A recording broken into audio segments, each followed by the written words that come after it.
Hi, David from PDI. This video is all about promotional products and giveaways for exhibitions, and I'll try to answer the question, what's the best product to give at your event? Clearly it depends, and there are loads of things to think about. Who your target market is, what sort of exhibition it is, etc, etc. But I'm not going to cover that. What I'm going to look at is those issues which are specific to events and exhibitions. Firstly, clothing. Branded clothing is a great giveaway. Don't get me wrong, love branded clothing. But if you're going to an exhibition, particularly if it's a large one, a trade show, as opposed to a small round table event, think about this: sizing. The problem that you've got is that you don't know who's going to come, and what that inevitably means is that you're going to end up with overstocks of some sizes and understocks in others. Now, we've got a little tool that'll predict what the average size of a UK, a US or an Indian audience might look like, but inevitably you're going to end up with overstocking the sizes, and that leads to returns. Now, we can handle returns, but you just need to be aware size. There is an exception to that for clothing, of course. Baseball caps, beanies and socks as well tend to be a single size, so they work really well.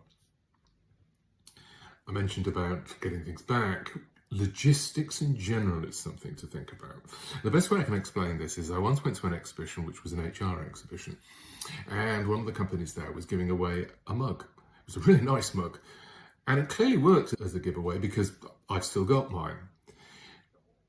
Because of my involvement in various exhibitions, I got to see behind the scenes a little bit, where I could see 3.5 pallets of mugs. Now, it was a big event, but 3.5 pallets of mugs, that means you got to get them in.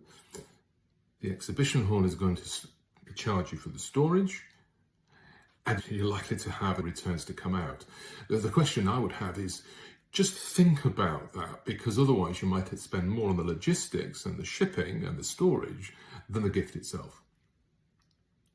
Another thing to think about is, do you go for a cheap giveaway or a well-made, designed, somewhat more expensive? Generally, I would always say go for the more expensive. There's some work that was done by the PPAI, that's the American Promotional Goods body, and they came up with the answer that your retention rates would probably move from about 20% for some goods up to about 70% if it was a high-value, high-quality product. So generally, I would go for those. But at an exhibition, particularly if it's a large trade fair, what you're going to get is two different types of people. And we all know that. You're going to get the genuine people who you want to talk to, who are likely to be customers. And you're going to get the others. You know the ones, the student, the intern, the consultant, those who you're never likely to get any business from. So it might be worthwhile on that occasion to have a cheap giveaway, because you never know, but you probably don't want to be giving them your high quality, high value gifts. Novelty. Novelty is always there. Something new, something different. It's always the thing to think about when thinking promotional gifts, but more so at an exhibition, particularly a large trade show, when your prospective client is likely to have visited 3 or 4 other people beforehand. So, because they visited other people, they picked up the notebook, they picked up the pen, they picked up a bottle, they picked up a tote bag. Yeah, you get the point.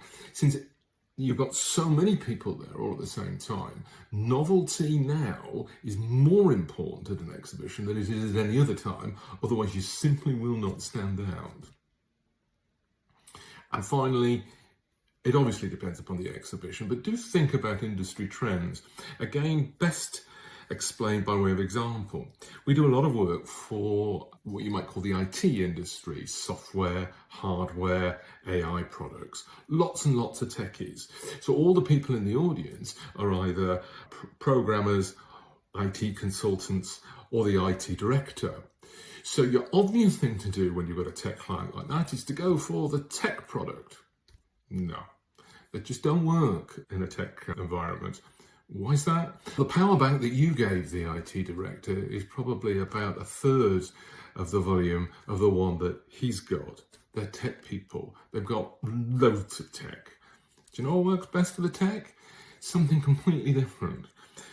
For us, things like teddy bears, I mentioned socks are very good. Something different, something slightly outside of the mainstream. Now, I use tech as an example, but that applies to all sorts of industries. Don't just follow the obvious. Hopefully that's helped.